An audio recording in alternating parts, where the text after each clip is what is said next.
Aparatur sipil negara baik pegawai negeri sipil maupun pegawai pemerintah dengan perjanjian kerja di lingkungan pemerintah Kota Palembang kembali menikmati libur panjang dalam momen Idul Adha 1446 Hijriah. Libur dimulai sejak 6 Juni 2025 dan ASN dijadwalkan kembali masuk kerja pada 10 Juni 2025.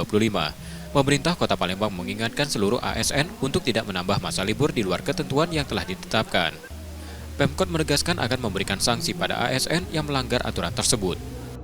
Pesan saya dengan ASN, saya kira durasi waktu yang sudah panjang ini, pertama, manfaatkanlah untuk berbagi kebersamaan, kebahagiaan dengan keluarga dekatnya. Tetapi jangan lupa bahwa di saat kita harus masuklah kerja sesuai dengan edaran, aturan yang ada. Jangan sampai bolos lagi. Karena durasi waktu ini sudah cukup panjang. Ya. Kalau masih juga, saya kira kita punya juga.